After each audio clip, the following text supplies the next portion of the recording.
میں بار بار اس مضمون پر بات کرتا ہوں کہ آج مذہب جو ہے چند رسومات کا نام رہ گیا ہے، علامات ختم ہوتی جا رہی ہیں، جو علامات اللہ نے قرآن میں بیان کی ہیں۔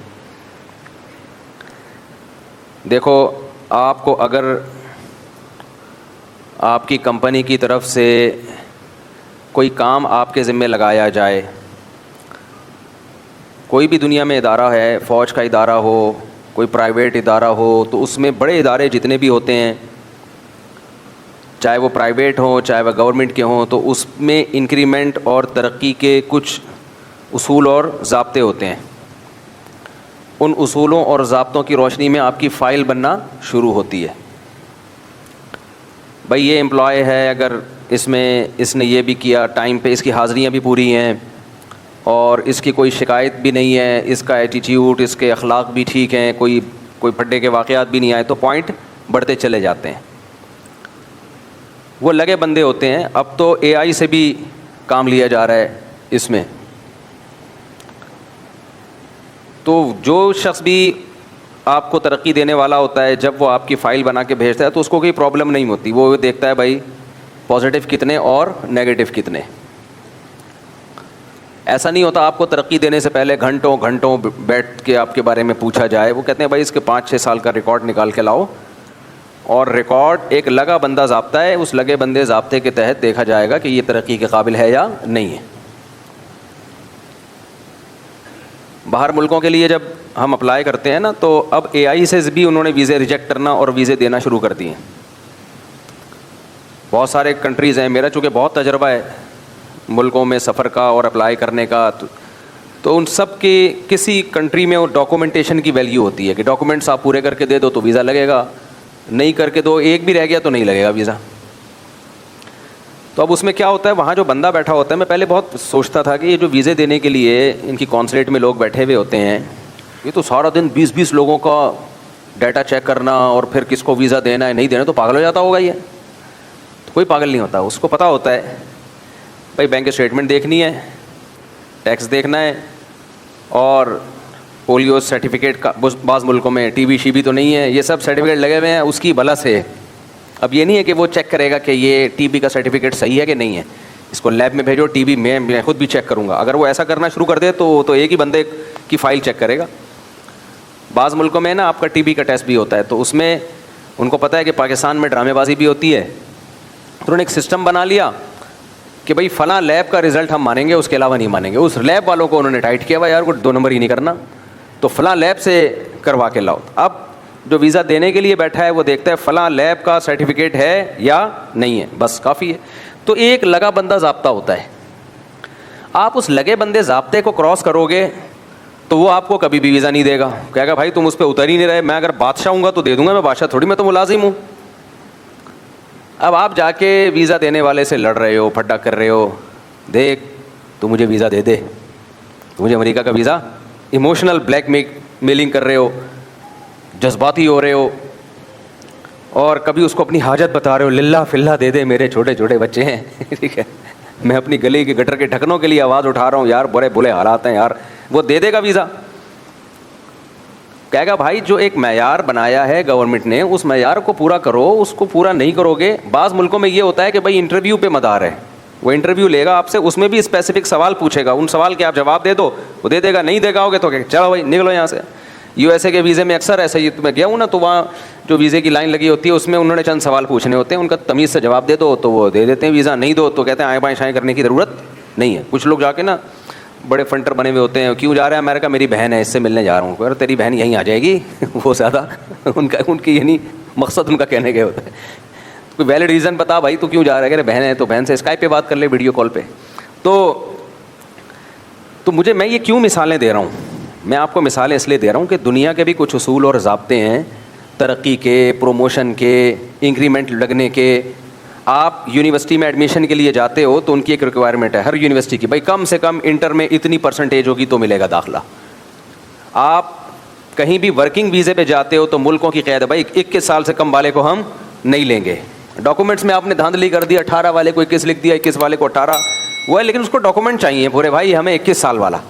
اب آپ لے گئے جی 7 سال کے بچے کو آپ نے سعودیہ کا ویزا, ورکنگ ویزا جی چاہیے, وہ کہیں گے بھائی اس کا نہیں ملے گا. کہنا آپ دیکھو یار اس سے جھگڑ رہے ہو آپ ویزا دینے والے سے, یار یہ ضرورت ہے بھائی ہمارے ملک میں بڑے 7 سال میں, ابھی میں پنچر کی دکان ایک کھولی ہے اس پہ بٹھاؤں گا اس کو, سعودی عرب میں پنچر کی دکان کھولی ہے اس پہ 7 سال والے کو میں نے بٹھانا ہے تاکہ ابھی سے پنچر لگانا سیکھے. آپ گھنٹہ تقریریں کر لو اس پہ اثر پڑے گا؟ کہے گا بھائی میں اس کو ویزا دوں گا, میں چوڑے میں آؤں گا, ریکوائرمنٹ نہیں ہے نا, 21 سال سے کم کو نہیں ملتا ورکنگ ویزا.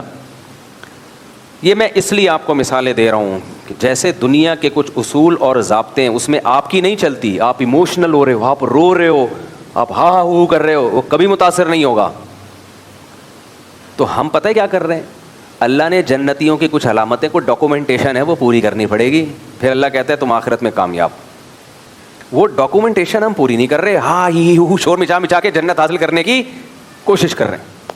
میں نبی سے عاشق, میں روتا ہوں راتوں کو, میں چیختا ہوں نبی کی یاد میں, مجھے اہل بیت سے محبت ہے, یہ بھی کافر وہ بھی کافر, جو نہ مانے وہ بھی کافر, نبی کے عاشق, نبی سے محبت. پھر ربیع الاول میں بتیاں لگ رہی ہیں, ناچ رہے ہیں, ہاں ہاں, لوگ کہتے ہیں یہ ہیں محبت, اس کو کہتے ہیں. پھر جلوس نکل رہے ہیں, پھر ماتم ہو رہا ہے, پھر یہ ہو رہا ہے, پھر وہ ہو رہا ہے. دو دیکھنے والا تو کہے گا یار یہ ہیں اصل میں اہل بیت سے اور نبی سے محبت کرنے والے. ربیع الاول میں یہ چراغاں کر رہے ہیں اور یہ لہک لہک کے نعتیں پڑھ رہے ہیں.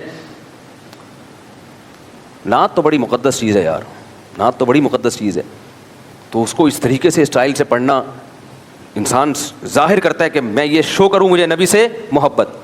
امریکہ میں جو ویزا دینے کے لیے بیٹھا ہے, آپ چیخو پکارو مجھے امریکہ سے بڑی محبت, میں پاگل ہو رہا ہوں اور میں خدا کی قسم واپس آؤں گا, اس کو یہ ڈر ہوتا ہے سلپ نہ ہو جائے. وہ کہتا ہے بھائی کو پراپرٹی کے ڈاکومنٹ دکھاؤ تاکہ پتہ چلے تمہاری یہاں پراپرٹی ہے. مجھے تو ویزا اس لیے بھی ملتا ہے, وہ ان کو جب میں FRC دکھاتا ہوں نا 19 بچے اور 4 بیگمات, وہ کہتا ہے یہ نہیں جا سکتا, یہ دنیا چھوڑ دے گا, پاکستان نہیں چھوڑے گا. یہ کیا خیال ہے؟ یہ بھی ایک میرا پازیٹیو پوائنٹ ہے. ویسے تو وہ کہتے ہیں پاکستانیوں کو نسل گھٹاؤ, لیکن ویزے انہی کو دیتے ہیں جن کی نسل زیادہ ہے. یہ بتا دوں آپ کو میں, بچے پیدا کرنے کا ایک پازیٹیو پوائنٹ یہ بھی ہے کہ آپ کو ویزا آسانی سے ملتا ہے, یہ یاد رکھنا. کیونکہ وہ کہتے ہیں دو, یہ پازیٹیو اس میں جاتا ہے, کہتے ہیں ایک تو ریلائبل آدمی ہے کہ بیوی بچوں والا ہے, چھڑا چھاٹ ہوتا نکل لیتا پتلی گلی سے. ان کو پتہ ہے کہ جس کی بیوی بھی ہو بچے بھی ہوں وہ کرمنل ایکٹیویٹیز میں اکثر نہیں ہوتے. کرمنل لوگ تو بیوی بچوں کی ٹینشن پالتے ہی نہیں ہیں. یہ آپ کو ایک گر کی بات بتا رہا ہوں میں, سمجھ رہے ہو, جو چاہتے ہیں نا باہر ملکوں میں ٹریولنگ ہو, اسپیڈ بڑھا دو, آنچ تھوڑی تیز کر دو. چائے صحیح پک نہیں رہی ہوتی, بیگم سے کہا تھا بیگم آنچ تھوڑی تیز کر دو جلدی پک جائے گی. تو اسپیڈ کیا کر دو تھوڑی سی, اس سے بھی ایک پازیٹیو. اگرچہ وہ ترغیب یہی دیتے ہیں کہ بچے کم, لیکن کم بچے والوں کو ویزا ملنا مشکل. کنوارے کو تو بہت مشکل سے دیتے ہیں, ان کو پتا ہوتا بھاگے گا وہاں جا کے شادی کرے گا, پھر نیشنلٹی کے لیے اپلائی کر دے گا وہاں پہ. تو میرا ایک پازیٹیو پوائنٹ یہ بھی ہے, لوگ کہہ رہے ہیں اتنے ویزے مل رہے ہیں وہاں بھی جا رہے ہیں, وہاں پہ ویزے وہ جب FRC دیکھتے ہیں نا تو وہ پھر ایک پازیٹیو جاتا ہے میسج کہ ہاں بھائی FRC جب دے نا فیملی ریلیشن سرٹیفکیٹ, بھائی ایک پازیٹیو جاتا ہے, یار اتنے بچے آئے تھے بھاگے گا نہیں ہے, واپس آئے گا. اچھا ایک نیگیٹو بھی ہو سکتا ہے کہ شاید اسی وجہ سے بھاگ رہا ہو, لیکن یہ اس لیے وہ نیگیٹو نہیں سوچتے کہ ان کو پتہ ہے اس بیس پہ بھاگنا ہوتا تو بہت پہلے بھاگ چکا, 19 سے پہلے 10 پہ ہی بھاگ چکا ہوتا. کیا خیال ہے بھائی, 5ویں پہ بھاگ جاتا, چھٹا ہوتا تو بھاگ جاتا, یار نہیں ہو رہا مسئلہ, 7ویں پہ نہیں بھاگا, 8ویں پہ نہیں بھاگا, 9ویں پہ نہیں بھاگا, پہلی پہ نہیں بھاگا, دوسری پہ نہیں بھاگا, سمجھ رہے ہو, تیسری پہ بھی نہیں بھاگا. بھاگنا ہوتا تو بہت سے پہلی پہ بھاگ گئے نا, غلط جگہ شادی ہو گئی بھاگ گئے, وہ دوسری پہ غلط جگہ, اب یار 2 نہیں سنبھال پا رہی بھاگ گیا. تو ان کو پتہ ہے یار اتنی کنٹینیو کرتا جا رہا ہے, ڈھیٹ آدمی ہے, تو یہ ادھر ہی اسٹیبل ہو چکا ہے, اب اس کو بھاگنے کی ضرورت نہیں ہے. تو یہ پازیٹیو پوائنٹ جاتا ہے. خیر یہ تو پوائنٹ کون سے پوائنٹ ہے, کبھی اکیلے میں بیٹھو تو اور بہت سارے پوائنٹ ہیں جو بتانے کے. خیر تو میں آپ سے عرض کر رہا تھا کہ آپ ایمبیسی آپ کو بلائے ویزا نہیں دے رہی. امریکہ میں انٹرویو میں اکثر یہ چیز دیکھ رہے ہوتے ہیں کہ یہ وہاں سلپ تو نہیں ہوگا, آپ اپنی پراپرٹی کے ڈاکومنٹ دکھا دو, ان کو اندازہ ہوتا ہے ہاں بھائی اس کے پاس اتنی پراپرٹی ہے تو کیوں بھاگے گا اتنی پراپرٹی چھوڑ کر. لوگ اس طرح کی چیزیں دکھا رہے ہوتے ہیں. آپ میڈیکل کالج میں پڑھ رہے ہو 2nd ایئر میں, تو یہ ایک بڑی پازیٹیو چیز ہے, ان کو پتہ ہے یار کوئی اپنی میڈیکل کالج کی تعلیم چھوڑ کے کیوں بھاگے گا, تو یقیناً اس نے واپس آنا ہے, 2 سال فیس ضائع تھوڑی کرے گا یہ, وغیرہ وغیرہ. اب آپ نہ میڈیکل کالج کا کوئی ان کو وہ اپنا وہ دکھا رہے ہو, بیک گراؤنڈ دکھا رہے ہو, نہ آپ اس کو پراپرٹی دکھا رہے ہو, نہ 10-15 بچے دکھا رہے ہو, نہ بیویاں دکھا رہے ہو, جو ان کے ڈاکومنٹس ہیں, کچھ بھی نہیں. اب وہ امریکہ والا دوست کو لگ رہا ہے کہ بیٹا تو بھاگے گا، یہاں حالات بھی صحیح نہیں چل رہے، بارشوں سے بھی تباہیاں آئی ہوئی ہیں اور گٹر کے ڈھکن بھی نہیں لگ رہے، پانی بھی کراچی میں شارٹ ہے، ٹارگٹ کلنگ بھی اللہ معاف فرمائے ہو رہی ہے، غربت مہنگائی میں ڈسے ہوئے لوگ ہو، تمہارے لیے تو امریکہ جنت ہے، تو اور تیرے پاس کوئی پراپرٹی بھی نہیں ہے، کوئی بینک اسٹیٹمنٹ بھی نہیں ہے، غریب ہے، کنفرم بھاگے گا۔ اب آپ ایموشنل ہو رہے ہو، ثبوت کوئی نہیں آپ کے پاس، آپ کہہ رہے ہو نہیں بھاگوں گا، خدا کی قسم یہ وطن میری مٹی، اور مٹی بھی اٹھا کے چھوپر میں لے آیا، مجھے اس وطن کی مٹی سے محبت ہے، خون کے آخری قطرے تک میری جان اس وطن پہ قربان۔ تو ان چیزوں سے وہ متاثر ہوگا، کہہ رہے یار یہ تو ہمیں بیوقوف بنا رہا ہے، کچھ بھی نہیں ہے تیرے پاس یہاں رہنے کے لیے، تو بھاگے گا نا۔ آپ کہے خدا کی قسم نہیں بھاگوں گا، لا الہ الا اللہ، قرآن پہ ہاتھ رکھوا لو، قسم اٹھوا لو، کہے گا بھائی صاحب ڈاکومنٹس پورے کر کے لے آ، ان جذباتی باتوں سے میں متاثر نہیں ہوں گا۔ اس طرح فوج میں ترقی کے کچھ اصول ہوتے ہیں، لیفٹیننٹ سے سب لیفٹیننٹ سے لیفٹیننٹ، لیفٹیننٹ سے کرنل، کرنل سے وغیرہ وغیرہ، تو آپ اس کا ایک اصول ضابطہ ہوتا ہے، بھائی یہ آپ کی ایک فائل بنتی رہتی ہے، آپ وہاں بھی ایموشنل ہو رہے ہو، تو میں سر بہت ایمانداری سے، مجھے آپ آرمی چیف بنا دیں، اللہ کا واسطہ آرمی چیف بنا دیں، میں بہت ایمانداری سے ملک کو چلاؤں گا، یہ کروں گا وہ کروں گا۔ بھائی یہ آپ کی ایک، یا تو بہت ساری چیزیں اس میں ہوتی ہیں نا، بہت ساری چیزیں انکلوڈ ہوتی ہیں اس میں، وزیر اعظم سے آپ کے تعلقات بھی دیکھے جاتے ہیں، زیادہ نہیں آگے جاؤ سافٹ ویئر اپڈیٹ ہو جاتے ہیں، خیر تو ہم بھی جذباتی ہو جاتے ہیں ایک دم سے، کیا کریں، ایموشنل۔ تو ہر چیز اس میں دیکھی جاتی ہے نا، اس میں کچھ تعلقات دیکھے جاتے ہیں، کچھ آپ کی صلاحیت دیکھی جاتی ہے، سب کچھ مل جل کے ہوتا ہے۔ یہ میں اتنی مثالیں کیوں دے رہا ہوں کہ ہم سمجھتے ہیں کہ بس اسلام ہی تختہ مشق رہ گیا ہے، تورات، انجیل، زبور، جتنی آسمانی کتابیں ہیں، قرآن پاک، سب کا ایک ہی مضمون ہے، اعمال۔ جنت کس پہ ملتی ہے؟ ایموشنل ہونے پہ نہیں ملتی، جنت کس پہ ملتی ہے؟ اعمال۔ آپ لوگ کتنے عرصے سے درس قرآن سن رہے ہیں؟ کئی سال ہو گئے مجھے، پہلے میں نے 30واں پارہ ختم کیا، پھر اور جو میرے تفسیر کے لیکچر مفتی طارق مسعود اسپیچز والے چینل پہ جا رہے ہیں، کہیں آپ نے دیکھا کہ قرآن عقیدے اور اعمال کے علاوہ کسی اور چیز کو فوکس کرتا ہو؟ کہیں دیکھا آپ نے؟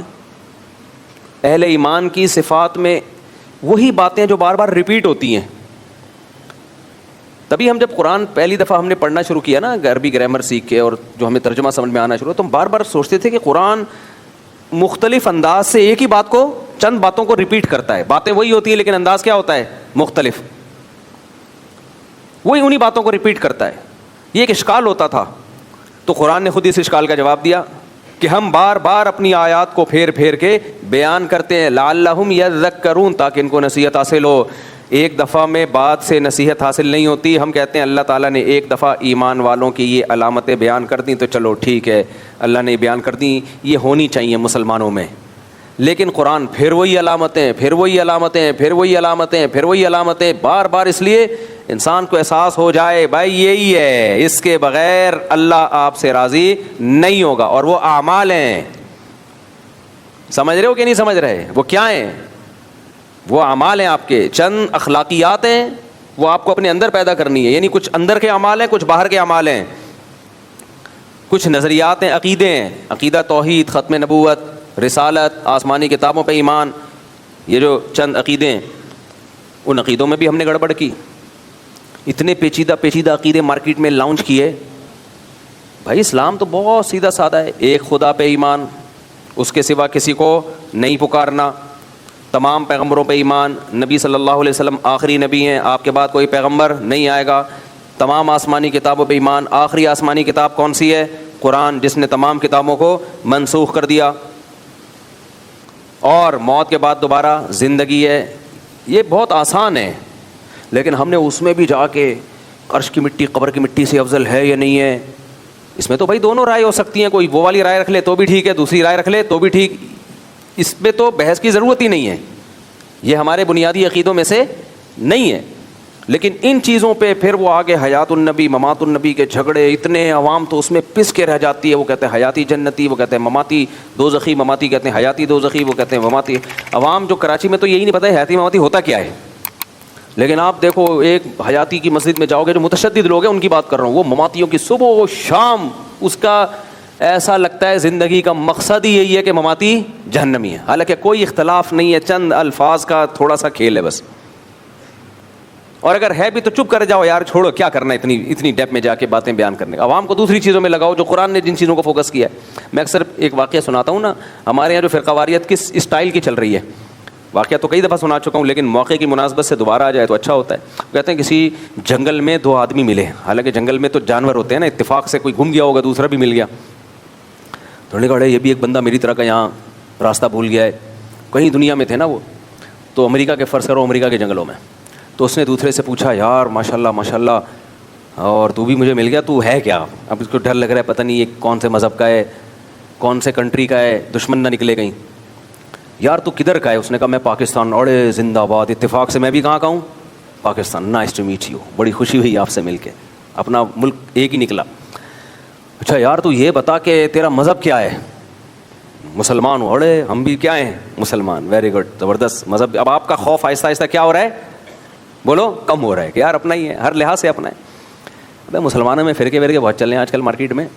ایسا نہ ہو کوئی ایسے فرقے کا ہو کہ گردن اڑا دے یہیں میری کھڑے کھڑے کہ تجھے تو میں تلاش کر رہا تھا. اس فرقے کا بندہ جہاں ملے وہ واجب القتل ہے. اب آپ کو ایک خوف ہوا, ٹھیک ہے, آپ نے پوچھا تیرا فرقہ کون سا ہے؟ اس نے کہا بھائی سنی ہوں. اڑے یار ہم بھی کیا ہیں, سنی. چلو شیعہ سنی کا جھگڑا بھی ختم. اچھا سنیوں میں تو 4 مکاتب فکر ہیں, وہ تو سب ایک دوسرے کو برحق سمجھتے ہیں, لیکن چلو انسان کو اپنے ہم مسلک سے تھوڑا سا لگاؤ زیادہ ہوتا ہے. اس نے کہا میں فقہ حنفی کو فالو کرتا ہوں. اڑے یار ہم بھی فقہ حنفی کو فالو کرتے ہیں. سبحان اللہ, کوئی جھینگے پہ بھی جھگڑا, کوئی کیکڑے پہ بھی جھگڑا نہیں ہوگا, کوئی خوراک, کوئی مسئلہ ہی نہیں. نماز بھی بالکل سیم ہوگی, آپ کو اور خوشی محسوس ہوئی. اچھا یار تو یہ بتا کہ حنفیوں میں دیوبندی بھی ہوتے ہیں, بریلوی بھی ہوتے ہیں, تو کیا ہے؟ اس نے کہا میں دیوبندی ہوں. ابے زندہ آباد یار, کوئی ربیع الاول پہ بھی کوئی مسئلہ نہیں ہوگا, سیم ربیع الاول دونوں کا ہے بھائی, سیم. تو ہم سب کا وہ امام حرم کے پیچھے ہم دونوں نماز پڑھ لیں گے, کبھی جانا ہوگا حج پہ, ٹھیک ہے, کوئی مسئلہ ہی نہیں ہوگا. زبردست. دیوبندیوں میں حیاتی ہے مماتی ہے؟ اس نے کہہ دیا مماتی. دھت تیرے کی, ادھر آ کے مار کھا گیا سالا. مجھے پتا تھا تو پنج پیری ہے. تو پھر اس کو جو مناظرے جنگل میں وہیں کیا شروع ہو گئے. تبھی تو لوگ مذہبی لوگوں سے نا بھاگتے ہیں کہ یار اس دلدل میں جتنا گھسو گے نا. اس لیے میرے بھائی, اس لیے اہل علم اسے نہیں کہتے کہ آپ کو جو آتا ہے وہ عوام کے سامنے رکھ دیں. نا نا نا نا, عوام کے سامنے وہ رکھیں جو ان کی بنیادی ضرورت ہے. بڑا مسئلہ اہل علم کے ساتھ کیا ہوتا ہے, جو جن کو علم میں رسوخ نہیں ہے. قرآن نے اہل علم کی 2 قسمیں کی ہیں. قرآن نے ایک اہل علم جو اہل علم ہے, ایک وہ والراسخون فی العلم ہے جن کو علم میں کیا ہے, رسوخ, بہت مضبوط گرفت ہے. صرف کتابیں یاد کر لینا اور احادیث کا پتہ ہونا, یہ صحیح ہے, یہ ضعیف ہے, یہ متواتر ہے, یہ خبر واحد ہے, یہ قرآن کی, یہ اس کو علم نہیں کہتے. صرف محض اس کو علم میں رسوخ, ڈیپ میں جانا, اسلام کے مزاج کو سمجھنا, یہ بہت ضروری ہے. میں اکثر ایک حدیث پیش کرتا ہوں نا, نبی صلی اللہ علیہ وسلم نے حضرت ابو ہریرہ رضی اللہ تعالیٰ عنہ, نبی کے نال مبارک, آپ کا جو جوتا ہے نال مبارک وہ لے کے جا رہے ہیں. راستے میں حضرت عمر سے ملاقات ہوئی تو حضرت ابو ہریرہ نے حدیث سنائی کہ جو شخص لا الہ الا اللہ کہے وہ جنت میں داخل ہوگا. میں نے نبی سے یہ سنا ہے اور میرے پاس اس کا ثبوت بھی ہے. نبی صلی اللہ علیہ وسلم, پہلے زمانے میں یہ تھا کہ بھائی یہ علامت ہوگی کہ دیکھو نبی نے اپنی ایک نال مبارک دی ہوئی ہے, یہ بتانے کے لیے کہ یہ میری طرف ہی نسبت ہے اور یہ اوتھینٹک حدیث ہے. حضرت عمر نے حضرت ابو ہریرہ کو ایسے کر کے دھکا دیا پیچھے, وہ بیچارے کولے کے بل زمین پہ گرے.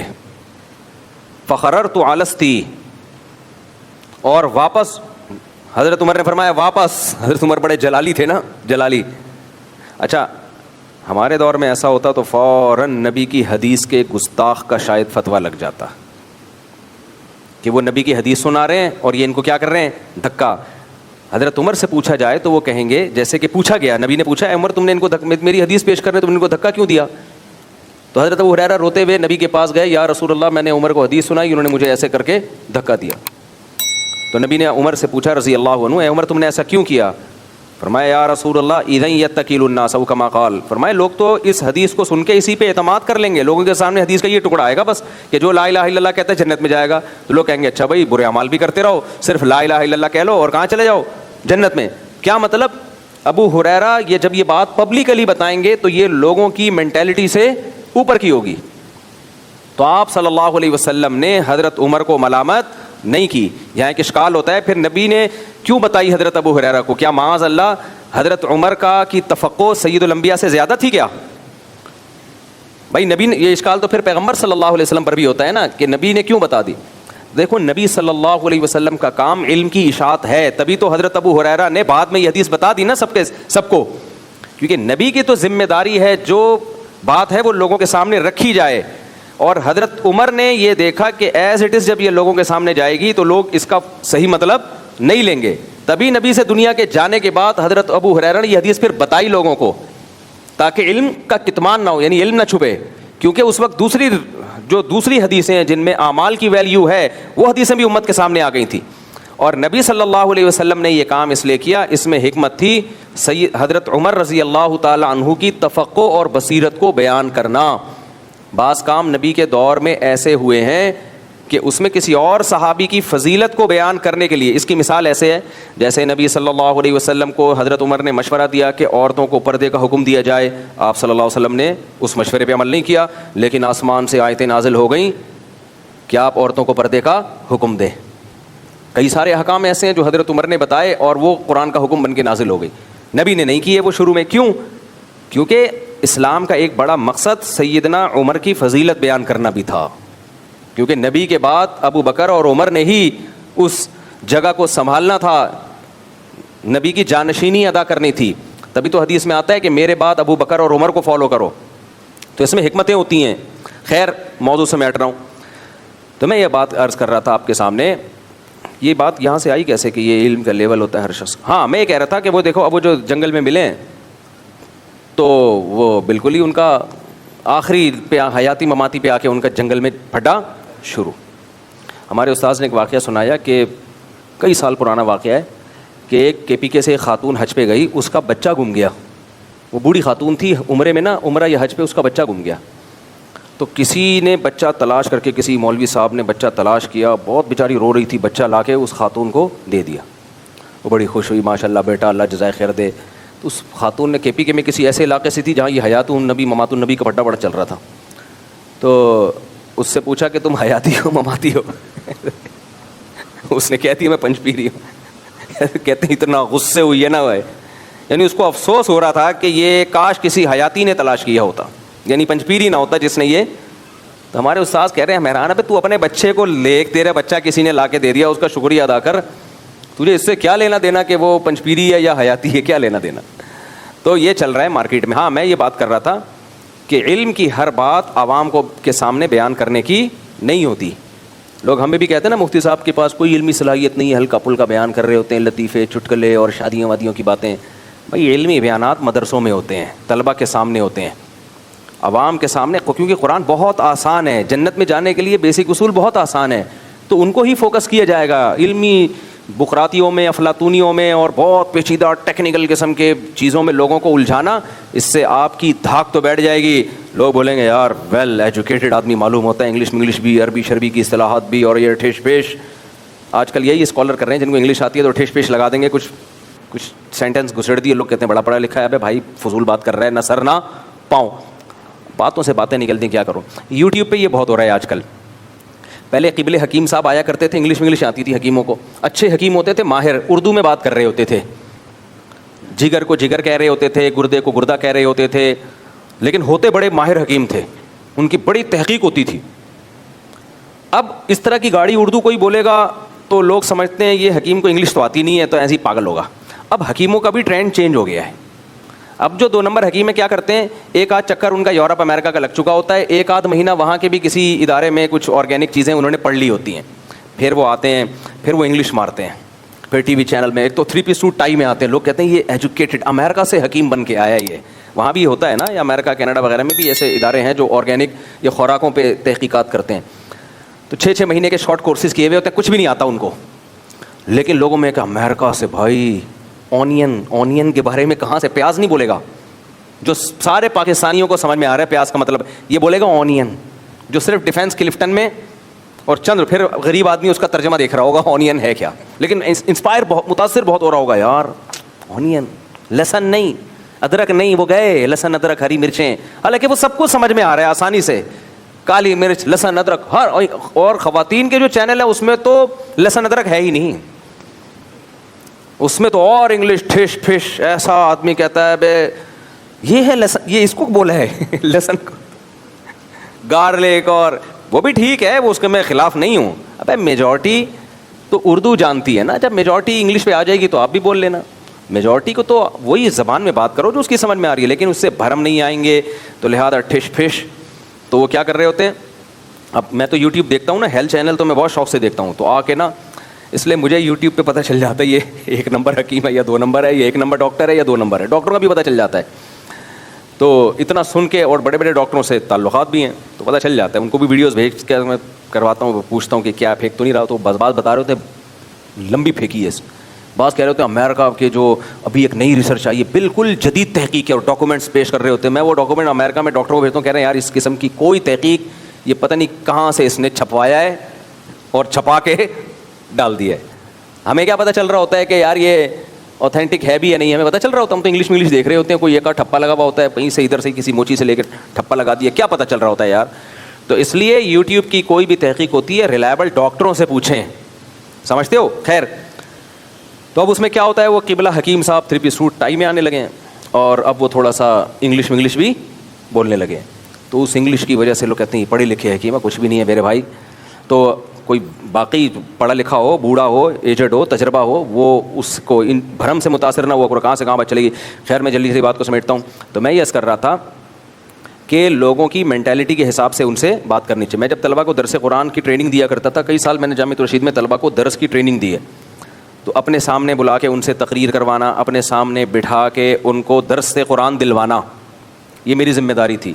تو جب بھی میں درس دلواتا تھا نا, تو میں پھر نوٹ کر رہا ہوتا تھا یہ درس کے دوران کیا کیا غلطیاں کرتے ہیں. اچھا, ہمارے یہاں یہ بھی ایک مسئلہ ہے, بغیر سیکھے ممبر پہ آ کے بیٹھ جاتے ہیں, پھر وہی منافرت پھیلانا اور یہ سب چیزیں چل رہی ہوتی ہیں. تو اس میں 2 چیزیں بہت نوٹ کر رہا تھا. ایک, مشکل الفاظ استعمال نہ کرو درس میں.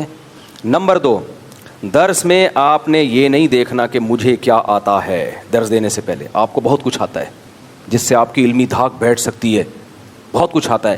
آپ نے یہ دیکھنا ہے سامنے والوں کی ضرورت کیا ہے, سامنے والوں کی بولو ضرورت کیا ہے. آتا تو بہت کچھ ہے آپ کو بھائی, لیکن سامنے والوں کی وہ ضرورت نہیں ہے, ان کو اس علم کی ضرورت نہیں ہے. مثال کے طور پر میں یہاں کسی متنازع شخصیت کے بارے میں بیان کرنا شروع کر دوں کہ کچھ کہہ رہے ہیں وہ اچھے تھے, میں کہہ رہا ہوں وہ برے تھے, دلائل کے انبار لگا دوں.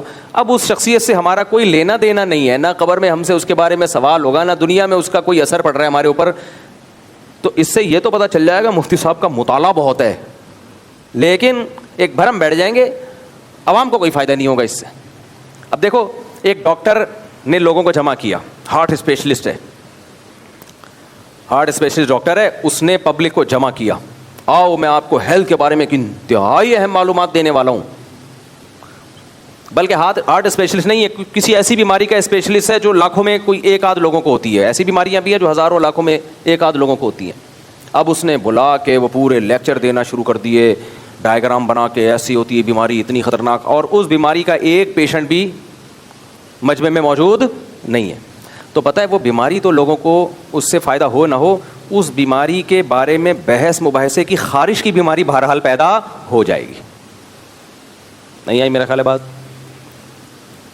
اب پتہ ہے اس سے کیا ہوگا, جب ڈاکٹروں کی وہی باتیں سنیں گے جن کا ہماری روزمرہ کی لائف سے تعلق ہی نہیں ہے, تو پھر کیا ہو جائے گا, پھر وہ یوٹیوب پہ کہیں سنیں گے دوسرا ڈاکٹر اس کے خلاف نظریہ لے کر آیا, آپ نے سنا ہوگا یہ والا ڈاکٹر تو وہ والی بات کر رہا تھا اور یہ اس کے خلاف, تو پھر آپ دلائل, مناظرے, بحث, پھر ہر ایک سے ابے فلاں ڈاکٹر کی اس باری بیماری کے بارے میں یہ رائے ہے, تیری کیا رائے ہے, وہ کہے گا میری یہ رائے, ابے تو غلط بول رہا ہے, وہ صحیح بول رہا تھا. ایک غیر ضروری جنگ میں وہ تمام کے تمام لوگ چھڑ جائیں گے, حالانکہ اس بیماری کا اس سوسائٹی سے کوئی تعلق ہے ہی نہیں.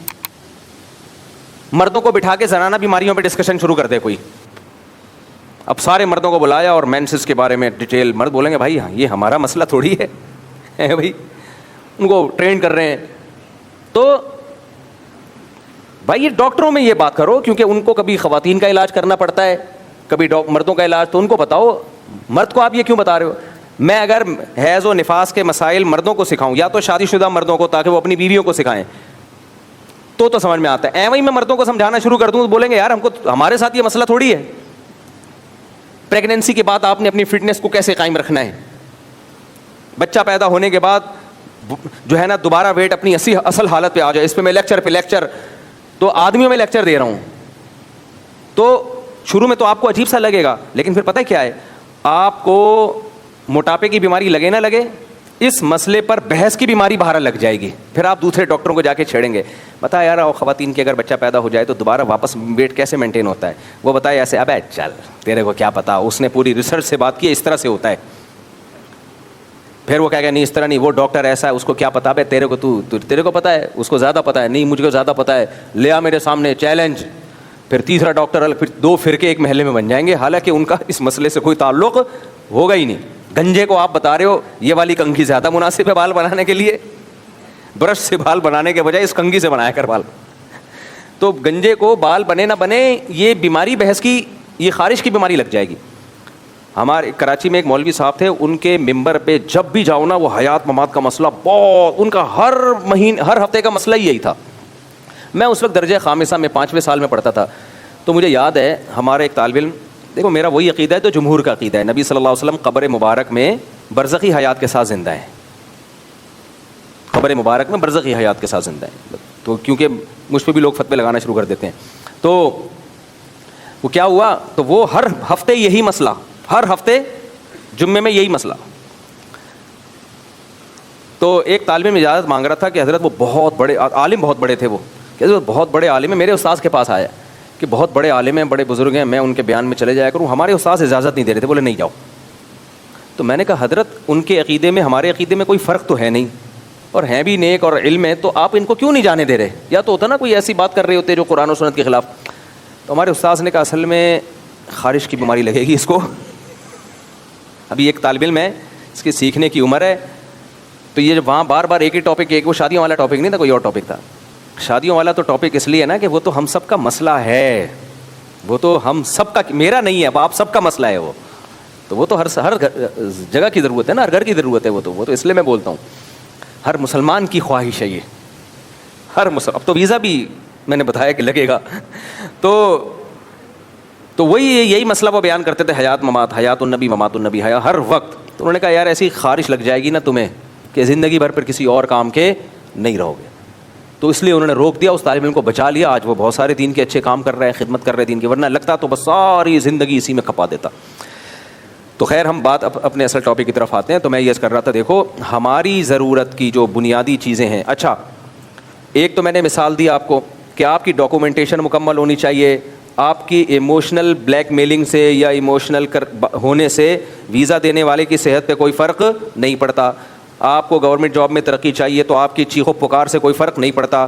تو اللہ بھی جنت میں جو اللہ نے جنت کی علامتیں بیان کی ہیں, جب تک وہ علامتیں نہیں پائے جائیں گی, ہمارے اچھلنے کودنے سے, کلا بازیاں کھانے سے, چیخ و پکار سے, ہائے ہوئے کرنے سے, میں اسٹیکر لگا رہا ہوں کہ میں نبی کا عاشق, اور ان سب چیزوں کی سے زیادہ جو اہم چیز ہے وہ کیا ہے, اعمال جو اللہ نے قرآن میں بیان کی ہیں, جو اس صورت میں بھی بیان کی ہیں. تو اس کے بغیر نہیں ہو سکتا میرے بھائی, آپ جو مرضی کر لو. ایک اور بات ذہن میں آئی تھی, وہ نکل گئی اسی مثال کے تحت. خیر اب ہو کیا رہا ہے, ہم یہ کر رہے ہیں کہ ان قوائف کو تو ہم پورا کر نہیں رہے جو اللہ اس کے رسول صلی اللہ علیہ وسلم نے بتائے ہیں, جو اسلام کی اصل تعلیمات ہیں, اور اللہ سے جنت کسی اور طریقے سے زبردستی حاصل کرنے کی کوشش میں لگے ہوئے ہیں. تو ایسا نہیں ہو سکتا بھائی, ایسا نہیں ہو سکتا. تو قرآن جو بیسک علامتیں بیان کرتا ہے نا اہل ایمان کی, ان علامتوں میں سب سے پہلے توحید ہے, وہ تو میں نے بتا دیا, اس میں تو کمپرومائز نہیں ہے. یہ جو حیات ممات کی بات آئی ہے یہ بتانے کے لیے کہ بیسک عقیدے آپ کے مضبوط ہونے چاہیے. عقیدہ اگر آپ کا خراب ہے, آپ الٹے لٹک کے نماز پڑھو, آپ رو رو کے پاگل ہو جاؤ, آپ کچھ بھی کر لو. مثال کے طور پر دیکھو, یعنی شریعت کے خلاف طریقے سے آپ اللہ کو راضی نہیں کر سکتے. اللہ نہیں متاثر ہوگا میرے اور آپ کے عمل سے. آپ فجر کی ہم لوگ کتنی رکعتیں پڑھتے ہیں, 2 رکعتیں پڑھتے ہیں, 2 سنت 2 فرض. اگر ہم ایسا کرنا شروع کرتے ہیں, 2 فرض میں امام صاحب 1 رکعت اور ملا لیں. اب آج کی مغرب کی نماز میں میں نے سجدہ سہو کیا, کیوں کیا, اتحیات کے بعد میں نے درود شریف پڑھ لیا تھا. میں 2 رکعت کے بعد بھول گیا کہ یہ تیسری رکعت ہے یا دوسری. اب میں بھول گیا نا, تو میں اتحیات پڑھی, پھر میں نے درود شریف. اب میں انتظار کر رہا ہوں کہ اگر کچھ دیر ہو جائے گی تو پیچھے سے کوئی سبحان اللہ بولے گا, بھائی یہ 2 رکعتیں کھڑے ہو کے بول ہی نہیں رہے ہوتے لوگ پیچھے سے. امام جب 2 رکعت کے بعد کھڑے ہونا اور بیٹھ جائے نا اور کافی دیر بیٹھا رہے تو سمجھ جاؤ کہ بھول گیا یہ.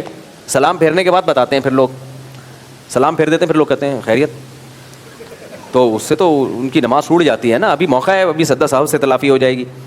تو میں پھر بیٹھا میں انتظار کر رہا ہوں, درود شریف بھی پڑھ رہا ہوں, اور کہ یار پیچھے سے کوئی آواز آئے گی, اگر نہیں آئی تو اس کا مطلب صحیح ٹریک پہ چل رہا ہوں میں. تو درود شریف بھی آہستہ آہستہ پڑھ رہا ہوں اور دعا بھی آہستہ آہستہ. کوئی پیچھے سے بولے, ہلکی سی منحنی سی آواز آئی سبحان اللہ, ایسے بالکل ہلکی سی, ایسا لگ رہا تھا وہ بھی کنفیوز تھے. تو مجھے تو ہلکا سا اشارہ چاہیے, میں سمجھ گیا کہ یار مجھ سے غلطی ہوئی ہے. اب مجھے ایک بات بتاؤ, میں نے آخر میں سدا صاحب کیا, ٹھیک ہے نا. اب آپ مجھ سے پوچھتے مفتی صاحب سدا صاحب کیوں کیا آپ نے, میں کہوں یار اتحیات کے بعد میں نے درود شریف پڑھ لیا تھا. تو مفتی صاحب آپ کو معاذ اللہ درود پاک سے اتنی معاذ اللہ نقل کفر نفرت کہ درود پڑھنے پر سزا دے رہے ہو اپنے آپ کو سدا صاحب کر کے. سدا صاحب ایک طرح کی پنشمنٹ ہی ہے نا, ایک طرح کی پنشمنٹ ہے کہ آپ نے جو غلطی کی اب آپ اس کی تلافی کریں, 2 سجدے ایڈ کریں آپ. مفتی صاحب آپ نبی پہ درود و سلام آپ نے پڑھا, اللہم صلی علی محمد وعلی آل محمد کما صلیت علی ابراہیم وعلی آل ابراہیم انک حمید مجید. اتنا پیارا کلام, سیدنا ابراہیم علیہ السلام کا نام, سید الانبیاء محمد صلی اللہ علیہ وسلم کا نام, اور آپ پہ درود و سلام کے نذرانے پیش کیے جا رہے ہیں, اور پیچھے سے وہ کمبخت بول رہا ہے سبحان اللہ. یعنی غلطی ہوئی ہے آپ سے, وہ درود پہ آپ کو ٹوک رہا ہے درود پڑھنے پر, اور آپ بھی اس کے ٹوکنے پر سدا صاحب کر کے یہ بتا رہے ہیں پبلک کو کہ آج مجھ سے غلطی ہوئی ہے. جب امام سدا صاحب کرتا ہے پبلک سمجھ جاتی ہے امام سے کیا ہوئی ہے, غلطی. تو مفتی صاحب آج آپ سے غلطی ہوئی ہے, کیا غلطی؟ میں کہوں بھائی درود شریف پڑھ لیا تھا. تبھی تو لوگ کہتے ہیں یہ وہابڑے جنت میں نہیں جائیں گے, یہ وہابڑے, ان کو تو درود سے نفرت معاذ اللہ. وہ بھی وہابڑا جس نے ہلکا سا سبحان اللہ کہا, تو شاید اسی فتوے کے ڈر سے اس نے ہلکا سا بولا کہ پتہ نہ چلے کس نے بولا ہے. وہ بھی جہنمی اور یہ بھی جہنمی. درود پڑھ رہے ہیں بھائی, درود پڑھنے پر ان کو سدا صاحب ہو رہا ہے, تو یہ دلیل بنے گی. ہم کیا کہیں گے بھائی, دیکھو اللہ کے بندو, معاذ اللہ کوئی مسلمان درود کو غلطی نہیں کہہ سکتا, جتنا پڑھو کم ہے درود. لیکن اللہ نے جو جنتیوں کی علامت بیان کی ہے اور حکم دیا ہے اطیعوا اللہ و اطیعوا الرسول, اور نبی نے فرمایا, اللہ نے کہا رسول کی اطاعت کرو, اور نبی نے فرمایا صلو کما رأیتمونی اصلی, جیسے میں نے نماز پڑھی ہے ویسے نماز پڑھو. نبی مغرب کی 2 رکعتوں کے بعد صرف اتحیات پڑھتے تھے اور کھڑے ہو جایا کرتے تھے. آپ کو نبی کی اطاعت کرنی ہے, اپنے جذبات کو نبی کی اطاعت پہ غالب کرنے کی کوشش نہ کریں. آپ اگر جان کر درود پڑھ لیا تو سدا صاحب بھی نہیں, نماز واجب الادا ہوگی, اب تو نماز ہی لوٹانی پڑے گی, کیونکہ سدا صاحب تو غلطی سے جو غلطی ہو جائے, جان کر پڑھو گے نماز واجب الادا, بھولے سے پڑھو گے تو سدا صاحب کرنا پڑے گا. یہ ہے شریعت کا مزاج جو آج ہم لوگ کی اس کھوپڑی میں نہیں آ رہا. ہم چاہ رہے ہیں جذبات کے ذریعے اللہ کو ہم راضی کریں, ایموشنل ہو جائیں ہم. تو بھائی دنیا میں آپ کی ان چیزوں کا کسی پہ, اچھا میاں بیوی کا رشتہ, بیگم سے آپ کی شادی کے بعد بیگم کہہ رہی ہے انڈے لے کر آؤ, دہی لے کر آؤ, آپ ایموشنل بلیک میلنگ کر رہے ہیں اس کو, اور آپ بڑے ایموشنل ہو رہے ہیں, بیگم کیا میں انڈے لینے کے لیے جاؤں گا تو مجھے تھوڑی دیر کے لیے تمہاری زیارت سے محروم ہونا پڑے گا, مجھے تم سے اتنی محبت ہے, میں نہیں چاہتا کہ یہاں بیڈ سے اٹھ کے میں کہیں جاؤں, وہیں پڑا ہوا سو رہا ہے, وہیں اٹھ رہا ہے, واش روم میں جاتا ہے, پھر آ کے وہیں بیٹھ جاتا ہے. پتہ نہیں مجھے کیا ہونے لگتا ہے بیگم, جب میں گھر سے باہر نکلتا ہوں مجھے تمہاری یاد آتی ہے, میں نہیں جاؤں گا. اپنے بھائی سے بولو وہ انڈے لے کر آئے, بھائی دہی لے کر آؤ, کھانا بننا ہے. بیگم دہی لینے کے لیے مجھے گھر کی چوکھٹ سے باہر نکلنا پڑے گا, جب سے تم اس گھر کی دہلیز پہ تمہارے قدم, وہ اردو مجھے گاڑی آتی ہے نا رفنجاں, پتہ نہیں کیا کیا لوگ, وہ ایک مولوی صاحب بیان کر رہے تھے, میں نے یہ منظر دیکھا تو انگشت بدنداں رہ گیا میں. وہ تقریر کر رہے تھے عوام میں بیان, ویسے تو اس کا مطلب آسان ہے, انگلیاں نہیں ہم حیرانگی سے دانتوں میں دبا دیتے, تو یہ حیرانگی سے کنایا ہے. میں نے کہا یار اتنے گاڑے گاڑے الفاظ آج کل مارکیٹ میں چلتے نہیں ہیں, یہ بولتے میں حیران ہو گیا کافی ہے. پنجابی میں حیران ہو گیا, اردو میں حیران ہو گیا, بس اتنا کافی ہے, انگشت بدنداں ہو گیا. ایک آدمی حکیم صاحب کے پاس گئے, کہنے لگے, وہ اردو ادب کے بڑے کوئی اسکالر تھے, تو انہوں نے کہا کہ حکیم صاحب خطوطان معدہ میں کچھ حالات خانہ جنگی سی ہو رہی ہے.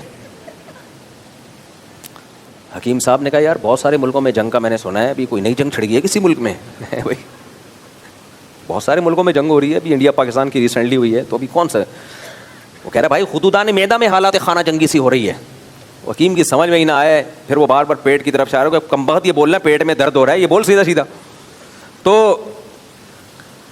آپ اپنے بیگم کو بڑے بڑے خوبصورت القاب انڈے میں لینے جا سکتا ہوں, کماؤ تو صحیح, میں کیسے کماؤں, کمانے کے لیے مجھے جانا پڑے گا, تمہیں چھوڑ کے میں تمہیں نہیں چھوڑ سکتا. تو آپ, اور پھر رونا شروع کر دیا آپ نے. وہ مان لے گی آپ کے اس ناٹک کو؟ بولو, بولے گی ناٹک کسی اور کے سامنے کرنا, یہ ناٹک 2-4 دن سے زیادہ چلتا نہیں ہے. یار ہم انسان ایک دوسرے کو جب تک ہمارا ایک بنایا ہوا کرائٹیریا ہے اس پہ کوئی نہ اترتا ہو, ہم نہیں مانتے, اللہ کیسے مان لے گا؟ اللہ ہمارے جذبات سے کیسے متاثر ہو جائے گا؟ فجر کی 2 رکعتوں کے بجائے میں 3 رکعتیں پڑھنا شروع کر دوں. آپ بولے یار مفتی صاحب یہ کیا کر رہے ہو یار, 1 رکعت بڑھا ہی رہا ہوں نا, 2 سجدے کر دیے, 1 رکوع کر دیا, تیرے کو کیا تکلیف ہے؟ بھائی ہمیں تکلیف نہیں ہے, نماز آپ کی نہیں ہوئی ہے, کیونکہ پیغمبر نے فجر میں 2 سنتیں اور 2 فرض. اتنا فقہائے کرام نے نبی کی اطاعت کو فالو کیا ہے کہ صبح صادق کے بعد فجر کی 2 سنتوں کے علاوہ کوئی اور نماز پڑھنا بھی مکروہ ناپسندیدہ. کیوں؟ کہتے ہیں بھائی نبی نے تہجد کی نماز کے بعد جب صبح صادق ہوتی تھی آپ فجر کی 2 سنتوں کے علاوہ کوئی اور نماز نہیں پڑھتے تھے, حالانکہ منع بھی نہیں کیا.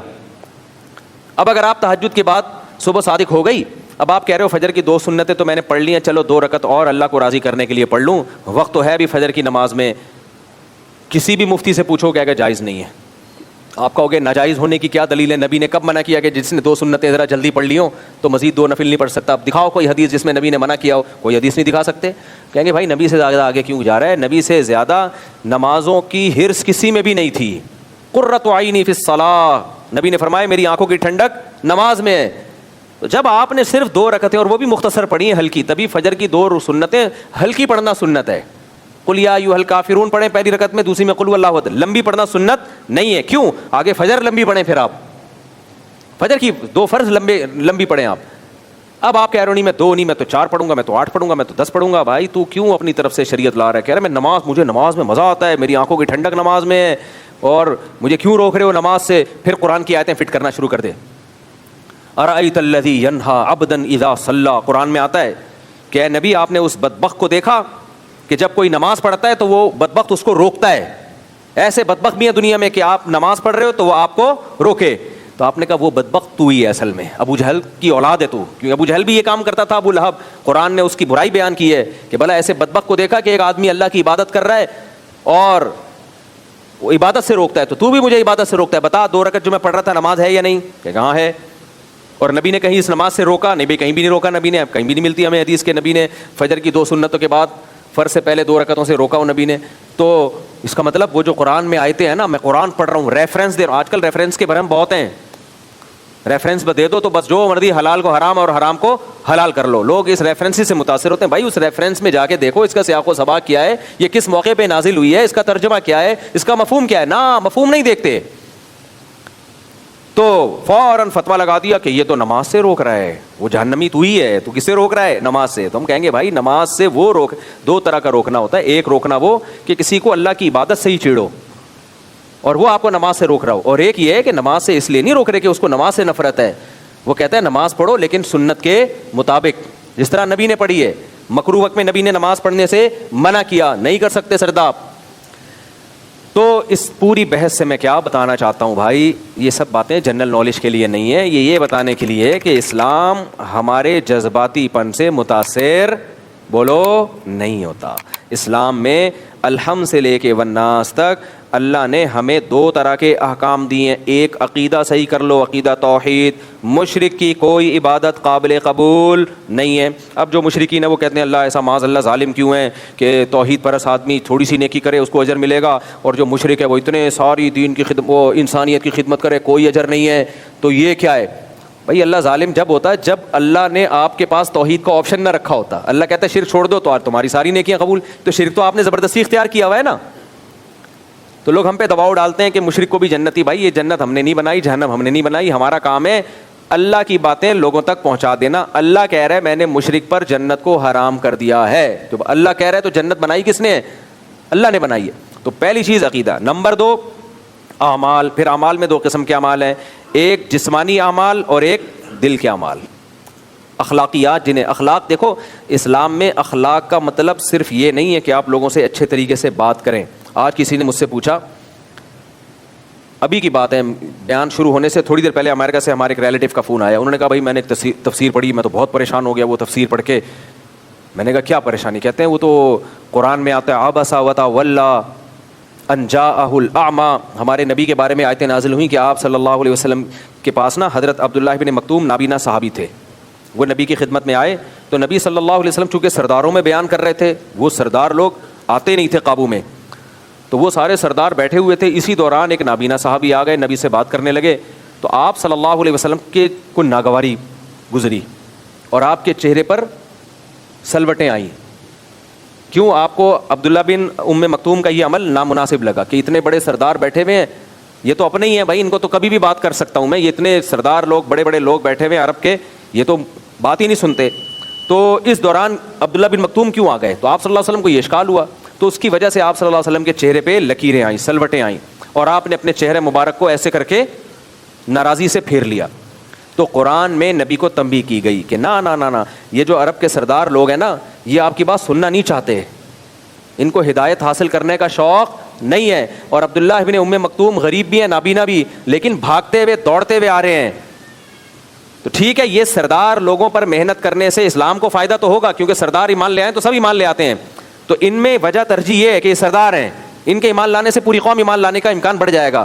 اور عبداللہ ابن ام مکتوم سردار نہیں ہے، لیکن ایک دوسری چیز ہے، ان میں طلب نہیں ہے، اور ان میں کیا ہے، وہ سیکھنا چاہتے ہیں یا سیکھنا چاہتے نہیں ہیں. تو جو سیکھنا چاہتا ہے اس کو پہلے فوکس کیا جائے گا، جو سیکھنا نہیں چاہتا اس کو دوسرے نمبر پہ رکھا جائے گا. دیکھو ایک شخص میرے پاس آتا ہے اور وہ مسئلہ پوچھنا چاہتا ہے، مفتی صاحب مجھے ایک مسئلہ پوچھنا ہے کہ نماز میں یہ غلطی ہو جائے تو نماز ہو جائے گی کہ نہیں ہو جائے گی. اس کو میں نہیں بتا رہا اور اس کو بتا رہا ہوں جو پوچھ ہی نہیں رہا، اس کی نالج کو میں امپروو کر رہا ہوں، جبکہ وہ چاہتا ہی نہیں ہے، جبکہ وہ سیکھنا ہی نہیں چاہتا. یا اتوار کا بیان ہے، لوگ آ رہے ہیں بیان سننے کے لیے آ رہے ہیں، یہاں بیٹھے ہوئے ہیں اور میں آپ کے سامنے بیان نہیں کر رہا، میں چلا گیا پکڑ کے باہر لوگوں کو تبلیغ کر رہا ہوں، ادھر آ یار بات سن بھائی، اپنے اخلاق درست کر لے. وہ کہہ رہے ہیں یار میں سننا ہی نہیں چاہتا. کیوں؟ نہیں یار تو سننا نہیں چاہتا، لیکن میں چاہتا ہوں تو سیدھے راستے پہ آ جائے. تو آپ لوگ کو آپ پریشان ہو گے نا، آپ بولو گے یار ہم آئے ہیں سننے کے لیے اتنی دور دور سے، مفتی صاحب ادھر ہمیں سنا نہیں رہے ہیں، اور جو سننا نہیں چاہتا آپ اس کو سنا رہے ہیں. تو نبی کے پیش نظر تو حکمت یہ تھی کہ ٹھیک ہے یہ سننا نہیں چاہتے، لیکن یہ سیدھے راستے پہ آ گئے تو پورا مکہ ہدایت پہ آ جائے گا. لیکن اللہ نے کہا ٹھیک ہے یہ بھی ایک ترجیح ہے، اس بیس پہ بھی ترجیح دی جا سکتی ہے، لیکن اللہ کی نظر میں طلبگار کو بے طلبوں پہ ترجیح دی جائے گی. جس کے دل میں طلب ہے، جو سیکھنا چاہتا ہے اس کو پہلے نمبر پہ رکھیں، اور جو سیکھنا نہیں چاہتا اس کو اس کے بعد رکھیں. یہ تنبیہ کی اللہ تعالیٰ نے.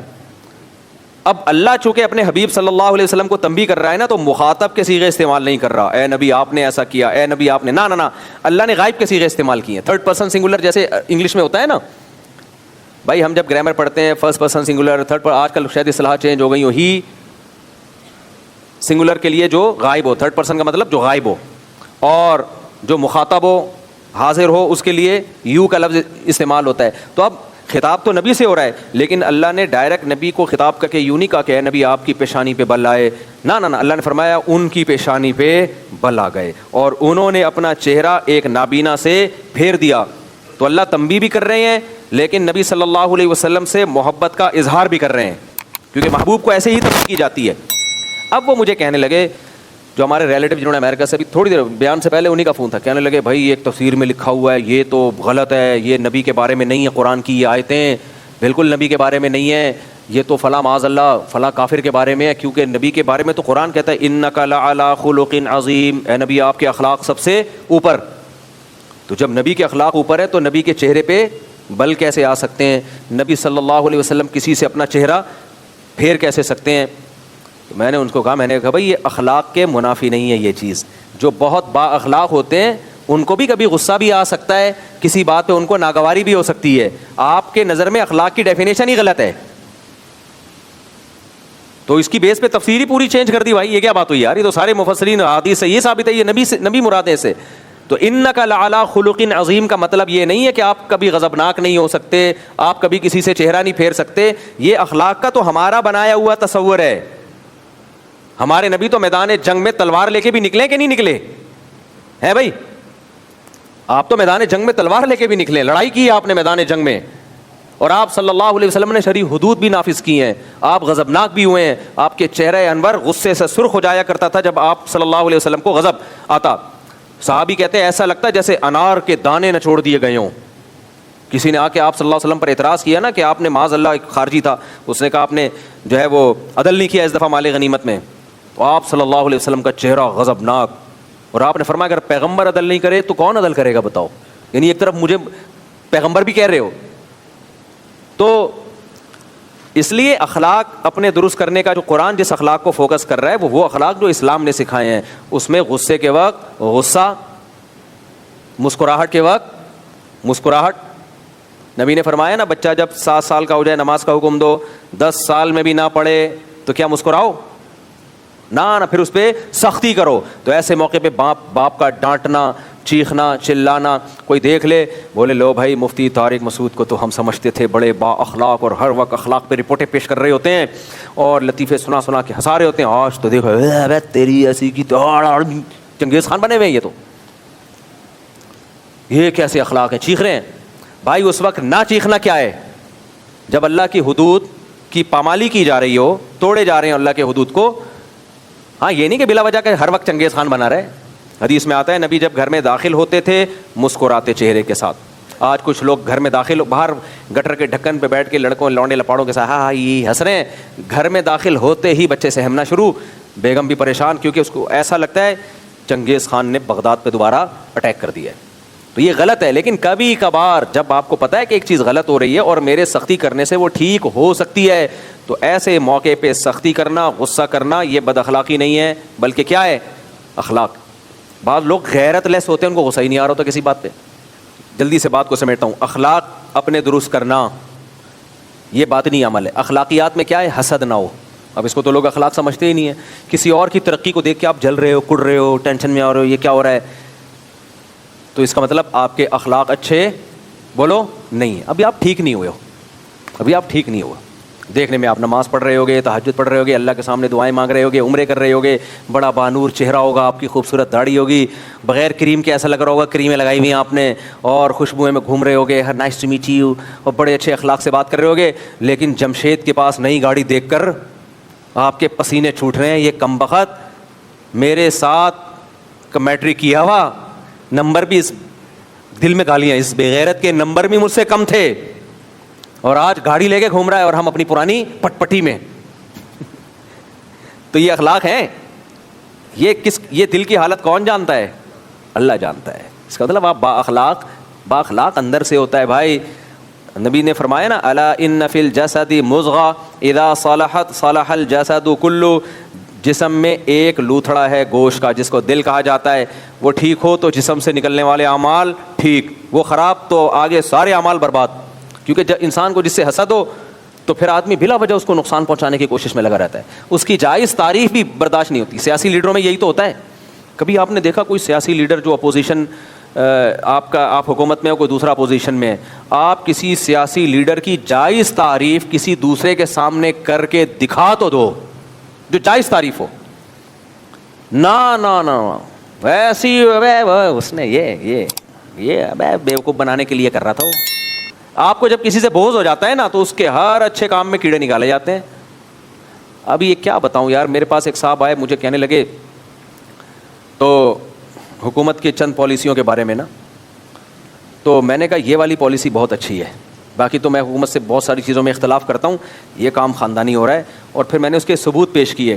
میں نے کہا دیکھو یہ ہو گیا. کہتے ہیں اصل میں یہ کام تو کیے لیکن یہ صرف حکومت نے لوگوں کو بیوقوف بنانے کے لیے کیے. میں نے کہا یار اللہ کے بندے ہو, اگر کوئی اچھا کام کر رہا ہے, حالانکہ مجھ سے بڑا کوئی تنقید کرنے والا شاید کبھی خوشبو لگا کے آئے نا, تو جو تنقیدی کام ہے ممبر پہ بیان کرنے کے نہیں ہوتے, نجی محفلوں میں تو آدمی سب کچھ بولتا ہے. تو میں نے کہا یہ والا کام ٹائٹ کر دیا. کہہ رہے نہیں, اصل میں یہ کام ٹائٹ کیا لوگوں کو بیوقوف بنانے کے لیے تاکہ لوگ سمجھیں کہ ہم اچھے ہیں. میں نے کہا یار یہی اگر تمہارا لیڈر کر رہا ہوتا تو یہ تعویل کرتے کہ بیوقوف بنانے کے لیے. اپنے والے کے بارے میں جتنی باتیں وہ سب اخلاص پر مبنی تھیں, دل کی عطا گہرائیوں سے اس نے قوم کی خدمت کی. اور مخالف پارٹی میں کوئی اچھا کام ہے تو پبلک کو یا تو واضح قرائن ہو تو ٹھیک ہے مان لیں گے, تو یہ ہر جگہ ہی چل رہا ہے میرے بھائی. وہ ایک میں اکثر واقعہ سناتا ہوں, ایک خاتون سے ایک پڑوسن ملنے کے لیے آئی, بہن تمہاری بیٹی کی شادی ہوئی ہے, داماد کیسا ملا تمہیں؟ یہ چل رہا ہے سیاسی لیڈروں میں آج کل, بالکل یہ صحیح عکاسی کی ہے سوسائٹی کی. بیٹا تمہیں باجی یا بہن تمہیں داماد کیسا ملا؟ اتنا اچھا داماد ہے بہن, کیا بتاؤں, میری بیٹی 12 بجے تک پڑی ہوئی سوتی رہتی ہے, کچھ بھی نہیں کہتا اس کو. اب تو کراچی میں سب ہی 12 بجے تک, الحمدللہ, اب لطیفہ ہی کینسل ہو گیا. اب کراچی والے کہیں گے تو صحیح ہے نا, 12 بجے صبح اٹھ جاتی ہے. لوگ تو 2 بجے کراچی میں اٹھ کے ناشتہ کر رہے ہیں. ہمارے ایک دوست کو میں نے فون کیا دوپہر 2 بجے, میں نے کہا آ جاؤ, جانا کہہ رہا میں بھی ناشتہ کر رہا ہوں. میں نے کہا جلدی نہیں ہو گیا کچھ, اتنی جلدی ناشتہ؟ ڈاکٹر کی صحت کے خلاف ہے بھائی, تھوڑا لیٹ کرنا چاہیے ناشتہ. تو 12 بجے تک میری بیٹی سو کے اٹھتی ہے, میرا داماد اس کو کچھ بھی, بالکل اس کی مرضی کی لائف دی ہوئی ہے اس نے.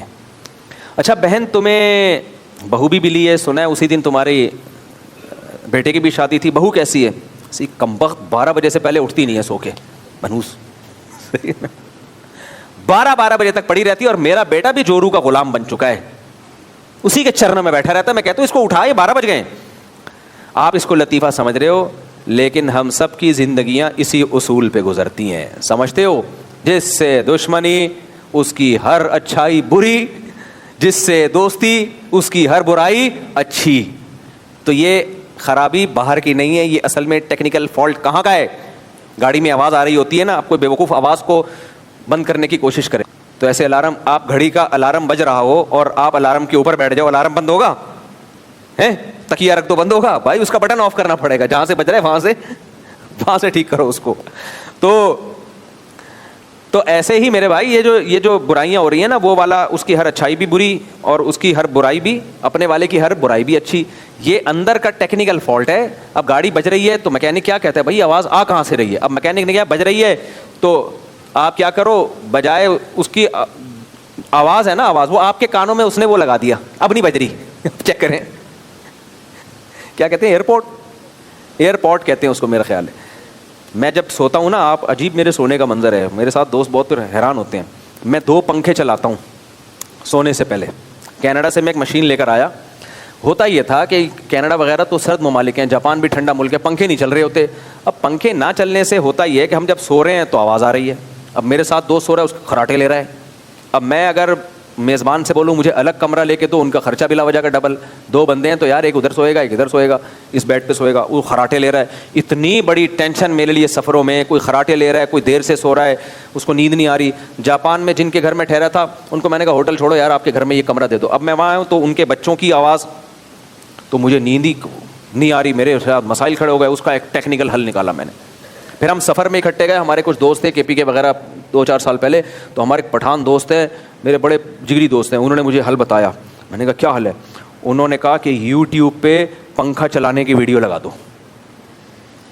میں جہاں جاتا تھا نا, تیز پنکھا چلاتا تھا, سردی ہے تو کمبل لے کے سو جاتا تھا, پنکھے کی آواز میں بہت ساری آوازیں دب جاتی ہیں. تو میں نے کہا یہاں تو پنکھا بھی نہیں ہے. انہوں نے کہا یوٹیوب پہ پنکھا چلاؤ.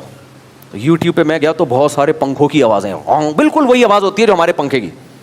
میں نے کہا یار دماغ تو یہ کہے گا کہ یہ اوریجنل نہیں ہے پنکھا. مجھے پنکھے میں اچھی نیند آتی ہے, کچھ لوگوں کو پنکھے کے ساؤنڈ سے محبت ہوتی ہے, ان میں بھی ہوں. رنگ رنگ رنگ رنگ رنگ چل رہا ہوتا ہے نا, بڑا مزہ آتا ہے یار. اور پنکھا جتنا پرانا ہو نا اتنی اچھی نیند آتی ہے, کیونکہ رنگ رنگ رنگ رنگ رنگ ایسے چل رہا ہوتا ہے. ایک جگہ تو میں گاؤں میں بیٹھا ہوا تھا, انہوں نے ایک پیڈسٹل فین لا کے رکھا, مجھے لگ رہا تھا ان کی نانی کی جہیز کا ہے یہ, کسی کو کیا پتا کس کی بات ہو رہی ہے, غیبت نہیں ہوا, پرانا سا پنکھا نا. میں اس کے نیچے, مجھے لگا کہ یہ گر جائے گا. وہ پیڈسٹل فین نہیں ہوتے ڈنڈے والے, اور وہ یوں رنگ رنگ رنگ ہل بھی رہا ہے. میں نے کہا بھائی یہ گرے گا. وہ کہہ رہے نہیں گرے گا, یہ ہماری بہت پرانا ہے. میں نے کہا یہ بتا رہا ہے کہ میں گرنے والا ہوں, اور آپ حیران ہو گئے گر گیا. تو شکر ہے میں نیچے قریب میں لیٹا ہوا نہیں تھا, میں بھی بات کر رہا ہوں اور وہ گر گیا. تو لیکن وہ رنگ رنگ کے اپنا بالکل, اگر خاموشی ہو نا نیند نہیں آتی انسان کو. اس میں میری ہے, ہر آدمی کا اپنا اصول ہوتا ہے. ٹرین میں کتنی اچھی نیند آتی ہے, ٹھک ٹھک ٹھک ٹھک ٹھک, اسی کو آدمی عادی ہو جاتا ہے نا, ٹھک ٹھک سن کے. جہاز میں کتنا شور ہوتا ہے لیکن لوگ سو رہے ہوتے ہیں. شور اگر کنٹینیوسلی ایک ہی فریکوینسی کے ساتھ ہو نا تو وہ لوری بن جاتا ہے, وہ پھر شور نہیں رہتا. ہاں ایک دم سے کوئی چھینک رہا ہے آ کر کے, اور کوئی ناک صاف کر رہا ہے, کوئی خراٹ, پھر نہیں نیند آتی انسان کو. تو جو میرے دوست تھے خراٹے والے, ان کو بھی میں کہتا تھا کنٹینیوسلی اگر ایک ہی فریکوینسی کے ساتھ آپ خراٹے لو نا تو میں سو جاؤں گا, لیکن تمہاری فریکوینسی کیا ہوتی ہے یار, تھوڑی دیر کے بعد چینج. کبھی ناک سے آواز نکال رہے ہو, وہ الگ فریکوینسی کے ساتھ ایک دم گلے میں آ جاؤ گے. اندر جانے کی فریکوینسی الگ ہے, باہر نکالنے کی الگ ہے. تو یہ نہیں ہوتا بھائی, یہ برداشت نہیں. اور ایک فریکوینسی کے ساتھ اگر کنٹینیوسلی خراٹے لو, پھر چپ نہیں ہونا, پھر چپ ہو کے دوبارہ خراٹے مارو گے, پھر نیند خراب ہوگی. لیکن وہ اس پہ عمل نہیں کرتے, اس لیے تو اس کا بہترین حل میں نے سوچا. تو مجھے ہمارے دوست نے بولا یار پنکھا یوٹیوب پہ لگا لو. یوٹیوب پہ نا بارشوں کی آوازیں بھی ہیں, پنکھے کی آوازیں بھی ہیں, بہت ساری آوازیں, جو پسند ہو وہ لگا کے سو جاؤ آپ. تو وہ مجھے بڑی زبردست چیز مل گئی. تو میں یوٹیوب پہ زور سے پنکھا لگا کے نا, پنکھے کی آواز. اس میں ہوتا ہے شروع میں تو آدمی کو لگتا ہے فیک ہے, تھوڑی دیر میں آدمی بھول جاتا ہے اور وہ یہی سمجھتا ہے کہ یہ پنکھا ہی چل رہا ہے. وہ مجھے بڑی زبردست چیز ہاتھ میں آ گئی. تو اب میں جب کینیڈا گیا, ہمارے ایک دوست ہیں, انہوں نے کہا کہ مفتی صاحب یہاں تو باقاعدہ ایسی مشینیں ملتی ہیں پنکھے کی آوازوں کی, کیونکہ موبائل میں تو کبھی چل رہا ہے, پھر موبائل کی بیٹری. تو انہوں نے مجھے مشینیں دی. میں نے کہا مجھے 5 مشینیں چاہیے, کیونکہ چاروں گھروں میں ایک ایک رکھوں گا اور ایک اپنے ساتھ کبھی سفر میں. تو 5 مشینیں انہوں نے میرے لیے ارینج کی. تو اب وہ میں گھر میں لگاتا ہوں, وہ لگایا سوئچ اور پنکھا زور سے چلنا شروع. پنکھے کی آواز چینج کرنا چاہتے ہیں تو اس میں آپشن ہے. اگر آپ چاہتے ہیں بارش کی آواز لگائیں, تیز بارش ہو رہی ہے وہ لگا دیں آپ. اس کا فائدہ کیا ہوتا ہے, اتنی لمبی میں نے آپ کو کتھا سنا دی. ایک تو اس لیے کہ اگر کسی کو یہ مسئلہ میری طرح ہے تو وہی اس آپشن کو استعمال کر سکے. اس سے فائدہ یہ ہوتا ہے بچوں کے شو. آج کیا ہوا, آج میں جو رات کو میں نہیں سویا, نہ فجر کے بعد بھی بہت کم سویا. آج میں نے بیان کرنا تھا, میں جاگ جاگ کے میری کھوپڑی بالکل آؤٹ, اور میں نے کہا مجھے لازمی 1.5 سے 2 گھنٹے کی نیند چاہیے, ورنہ میں بیان نہیں کر پاؤں گا, نہ ہو جائے گا بیان کا. تو اب میں جب گھر گیا ہوں تو ہمارے ریلیٹیو آئے ہوئے تھے, کچھ بچوں کے شور شرابے. تو میں نے کہا یار یہ تو نیند کا مسئلہ خراب. تو میں نے اپنا کمرہ بند کر کے 2 پنکھے چلائے, مشین والا بھی موبائل والا بھی. مشین والا بھی فل آواز میں اور موبائل والا بھی. موبائل میں ایپ انسٹال کر دیے, پھر وہ اپنے کان 2 اتنے پاورفل پنکھے چلے. شروع میں تھوڑی تکلیف ہوتی ہے, کیا شور ہو رہا ہے, شروع میں ہوتی ہے تھوڑی. نیا آدمی کہے گا ابے کیا شور شرابہ لگایا ہوا ہے بھائی, ہوتی ہے. لیکن 5-10 منٹ کے بعد آدمی اس شور شرابے کو بھول جاتا ہے. تو ایسا 1.5 گھنٹہ گہری نیند سویا ہوں, اٹھا تو پنکھے دونوں فل اسپیڈ سے چل رہے تھے. سمجھتے ہو کہ نہیں سمجھتے؟ تو یہ تو خیر آپ کے لیے ایک پیکج میں نے بتایا ہے کہ شور شرابے میں اس پیکج کو استعمال کریں. اس سے کیا ہوگا, اس سے شور ختم نہیں ہو جائے گا. شور ختم کرنے کے لیے جہاں سے شور شروع ہے نا, وہاں جا کے ختم کرنا پڑے گا. اس شور میں, اس نئے شور میں پرانا شور دب جائے گا. تو یہ تو نیند کے لیے ایک ٹوٹکا ہے, لیکن یہ اصل شور کا علاج نہیں ہے, یہ بے خوابی کا تو علاج ہے. شور کے علاج کے لیے میرے بھائی جو بچے چیخ رہے ہیں ان کی ٹیوننگ اور سروس کرنی پڑے گی. سمجھ رہے ہو؟ تو حسد کی بیس پہ جو برائیاں انسان کر رہا ہوتا ہے, وہ برائیاں پنکھے چلانے سے ٹھیک نہیں ہوتی. اس کے لیے حسد کو ختم کرنا پڑے گا, جیلسی کو ختم کرنا پڑے گا. جیسے گاڑی میں اگر شور آ رہا ہے, آپ میکینک کے پاس گئے, یار میری میں جب چلاتا ہوں شور شرابے کی آواز آتی ہے, اس نے میرے پنکھے والی مشین لگا دی آپ کی گاڑی میں کہ یہ چلا لیا کرو, دونوں پنکھے چلاؤ, مشین والا بھی اور موبائل والا بھی. آپ نے کہا یہ چلانے سے کیا ہوگا, موبائل کی LED میں لگا دی اس نے, یہ فل اسپیڈ میں چلایا کرو, اس سے کیا ہوگا, آپ کو شور کی آواز تنگ کر رہی ہے نا, وہ آواز نہیں آئے گی آپ کو. تو وہاں یہ لاجک چلے گی. بولو کہ بھائی آواز جو آ رہی ہے نا گاڑی میں, تو اس سے یہ جو پنکھے چلا کے میں گاڑی میں سو تو جاؤں گا, لیکن گاڑی کا تو بیڑا غرق ہو جائے گا نا. تو گاڑی کا فالٹ پکڑ بھائی, تو کہاں سے آواز آ رہی ہے, یہ آواز کہاں سے آ رہی ہے. تو ایسا ہی میرے بھائی جیلسی کی بیس پہ جو انسان برائیاں کر رہا ہوتا ہے, اس کے لیے ضروری ہے کہ اندر کے ٹیوننگ سروس کی جائے, حسد کو ختم کرنے کی کوشش کی جائے. وہ کیسے ختم ہوتی ہے, پیغمبروں نے بتایا بھائی. سب سے پہلے تقدیر پر ایمان, جو مقدر میں ہے وہ ہو کے رہے گا. جس کی قسمت میں لینڈ کروزر تھی وہ مل کے رہے گی, جس کی قسمت میں چنچی ہے وہ چنچی ہی پہ رہے گا. اللہ کے خزانوں سے آپ زبردستی کچھ بھی حاصل نہیں کر سکتے, اپنے آپ کو ٹینشن دینے کے علاوہ کچھ بھی نہیں. تو اللہ کی تقدیر پہ راضی رہو. نمبر 2, دنیا مسافر خانہ ہے. لینڈ کروزر والا بھی کچھ دن میں قبر میں کیڑے کھا رہے ہوں گے, رکشے والے کی بھی قبر میں کچھ دن میں کیڑے کھا رہے ہوں گے. ختم. تو کیا ایسی چیز کے پیچھے بھاگنا جو عارضی ہے, کیا خیال ہے؟ اب میں فرعون سے جلنا شروع کر دوں, فرعون کو اتنی بڑی حکومت ملی تھی, مجھے کیوں نہیں ملی بھائی, وہ مر گیا, ختم, کیا فائدہ. تو آج کے جو فرعون ہے وہ بھی مر جائیں گے, تو سب ختم. تو چند چیزیں, وہ تو ایک الگ ٹاپک ہے, حسد کا علاج کیسے ہوتا ہے. بتانے کا مقصد یہ ہے کہ اندر کے انسان کو جب تک میں اور آپ ٹھیک نہیں کریں گے, اس وقت تک ہم جنت میں نہیں جا سکتے. دیکھو کوئی کسی کو حسد کی علاج کی کوشش کر رہا ہے, پھر بھی حسد ختم نہیں ہو رہا, لیکن وہ جس سے حسد ہو رہی ہے نا, اس حسد ہو رہا ہے, اس کو نقصان نہیں پہنچاتا, صبر کرتا ہے, تو بھی جنت میں چلا جائے گا. وہ بعض دفعہ یہ ہوتا ہے کہ آپ کو اپنے کسی دوست کی کامیابی کا سن کے جلنے لگے آپ, لیکن آپ کو احساس ہو گیا کہ یار یہ غلط ہو رہا ہے, مجھے جلنا نہیں چاہیے, احساس ہو گیا, اور آپ نے اس کو کوئی نقصان نہیں پہنچایا, تو بھی یہ اللہ کی رحمت ہے کہ جو چیز اختیار میں نہ ہونا, اللہ اس پہ گناہ نہیں دیتا, سزا نہیں دیتا. تو آپ قیامت کے دن اللہ آپ سے یہ نہیں کہے گا تو جلا کیوں, آپ کہو گے اللہ جلا تو تھا لیکن میں اس جلنے پہ ندامت تھی, مجھے خود بو آ رہی تھی اپنے اندر سے جلنے کی, دوسرے کو بو آئے نہ آئے مجھے خود آ رہی تھی. تو اگر آپ کو اپنی برائی کا احساس بھی ہو گیا تو اللہ کی رحمت اتنی بڑی ہے, اللہ اس پہ بھی بخش دے گا. چل بھائی تجھے احساس تو تھا نا. تو اس لیے علماء نے لکھا ہے کہ حسد اگر کسی سے پیدا ہو رہا ہے لیکن آپ اس کے تقاضے پہ عمل نہیں کر رہے, آپ اپنے آپ کو بریک لگا کے رکھتے ہو, تو اس پہ اجر ملتا ہے الٹا کہ آپ نے مجاہدہ کیا نفس کے خلاف, کیونکہ جو آپ کے بس میں تھا وہ آپ نے کر لیا. اور جو اب جب ایسا کریں گے تو آہستہ آہستہ حسد ہی ختم ہو جائے گا. تو اخلاق کو درست کرنا ضروری ہے. تو اخلاق میں مسکرا کے بات کرنا بھی ہے, دل بھی ہے, دل میں دنیا کی محبت نہ ہو, دنیا کو مسافر خانہ سمجھے, تکبر نہ ہو, خود پسندی نہ ہو. خود پسندی کیا ہوتی ہے؟ اب بتاؤ یہ چیزیں ہماری سوسائٹی میں ہیں نا, چند مرسومات ہیں ان کو مذہب سمجھ لیا ہے. یہ تو اسلام تو اندر سے ٹھیک کرتا ہے آپ کو, حسد ختم کرے گا آپ کی. پھر خود پسندی, تکبر اور خود پسندی, یہ دو بڑی خطرناک بیماریاں. خود پسندی کیا ہے؟ اتنے ہیں نہیں جتنا سمجھنا شروع کر دیا, اتنے ہیں نہیں, اس کو عربی میں کہتے ہیں عجب. اپنے آپ کو سمجھ رہے ہیں پتہ نہیں میں کیا چیز ہوں بھائی. کچھ لوگ اس خود پسندی میں ہوتے ہیں. اس کا نقصان کیا ہوتا ہے کہ پھر سامنے والا اس لیول کی رسپیکٹ ان کو دیتا نہیں ہے تو یہ ٹینشن میں جاتے ہیں, سمجھتے ہیں میں تو اس لیول کا ہوں. اب 11ویں اسکیل کا آدمی اپنے آپ کو 22ویں گریڈ کا سمجھنا شروع کر دے تو ٹینشن میں جائے گا کہ نہیں جائے گا؟ لوگ تو اس کو 22ویں گریڈ والا پروٹوکول نہیں دیں گے, لیکن اس کو نہیں ملے گا تو وہ ٹینشن میں. تو اس کا علاج کیا ہوگا؟ جتنے اسکیل ہیں اس کو بتایا جائے تیرے اتنے ہیں, یہ والا اگر تجھے پروٹوکول نہیں ملتا نا تو تیرا غصہ ٹھیک ہے, لیکن 22ویں والا نہیں ملے گا میرے بھائی. ایک ڈاکٹر ہے انڈیا کا, وہ بڑی دلچسپ باتیں کرتا ہے. وہ کہتا ہے جو جم جانے والے لوگ ہیں نا وہ بوڑھے نہیں ہوتے. وہاں اس کی جم سے مراد ہے جو غیر ضروری, آپ کا دیکھو نا جم میں جو یہ اتنے اسپیڈ بریکر بنا رہے ہوتے ہیں, یہ واقعی صحت کے لیے نقصان دہ ہے. کیونکہ آپ کا وزن جب بہت زیادہ بڑھ جاتا ہے, بے شک وہ ماس کا وزن ہو, وہ گوشت کا وزن ہو, تو بھی ہڈیاں اتنا بوجھ اٹھاتی ہیں تو اس کا نقصان ہوتا ہے. تو باڈی کا ویٹ مینٹین ہی رکھنا چاہیے, چاہے فیٹ ہو یا گوشت ہو. تو ویٹ بہت زیادہ بڑھنا بہرحال صحت کے لیے نقصان دہ. تو اس نے بڑی زبردست بات کی, اس نے کہ جو جاتے ہیں نا جم میں یہ بوڑھے نہیں ہوتے.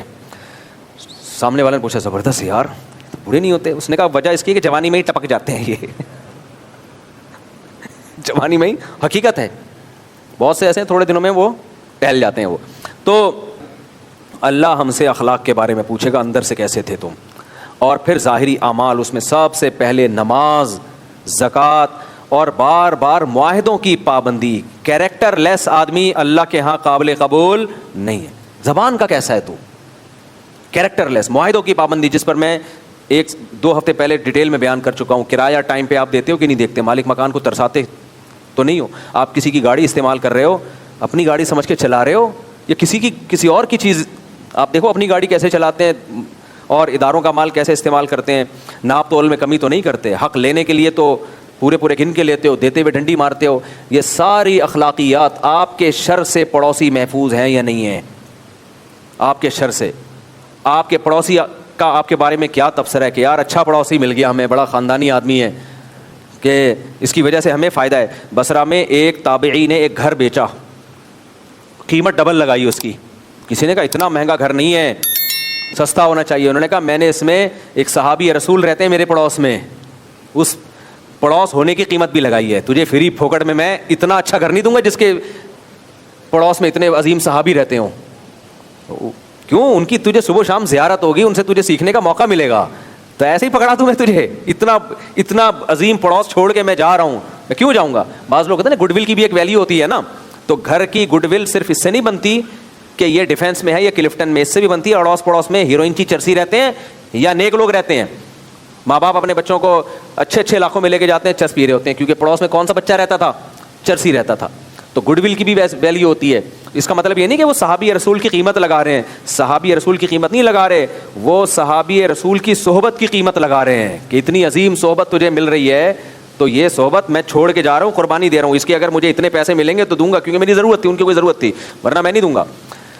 تو یہ سارے بھائی اخلاقیات اور اعمال ہیں جس کو فوکس کرنا ہے. اور آج ہم جو مذہبی طبقہ ہے نا وہ اس کو فوکس نہیں کر رہا. اس نے چند چیزیں بنا لی ہیں, اسی پہ چل رہے ہیں. تبھی پوری دنیا میں لوگ انگریزوں کی تعریف کر رہے ہوتے ہیں, مسلمانوں کی برائیاں کر رہے ہوتے ہیں. یہ 2 نمبر ہیں. لیکن آپ ربیع الاول اور محرم میں دیکھ لو, ایسا لگتا ہے مسلمان سے بڑا عاشق رسول اس کائنات میں پیدا ہوا ہی نہیں. اور کمبخت چوری کرے گا اور اس چوری سے عمرہ کرنے جائے گا. مسجدوں میں کرپشن کے بعد سب سے پہلے کمیٹی کہاں جاتی ہے؟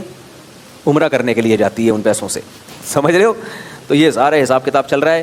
تو ہم تو بھائی آپ دیکھ رہے ہو قرآن اور سنت کتنے سالوں سے درس ہو رہا ہے, اسپیچز پہ بھی میرے تفسیر کے لیکچر, میں بھی کوشش کر رہا ہوں کچھ مجھے بھی وہ چیزیں ملیں جن کو ہم نے فوکس کیا ہوا ہے, وہ قرآن میں مل نہیں رہی. قرآن میں یہی مل رہا ہے, نماز پڑھو, اخلاق اچھے کرو, حسد نہ کرو, اور مال جمع کر کر کے جو کنجوسی کرتے ہیں برے ہیں, اللہ کو خرچ کرنے والے پسند ہیں, ماں باپ کا خیال کرو, رشتے جاری جوڑو, رشتے مت توڑو, اور بوڑھوں کا اکرام کرو, صحیح ہے نا, اور جو ہے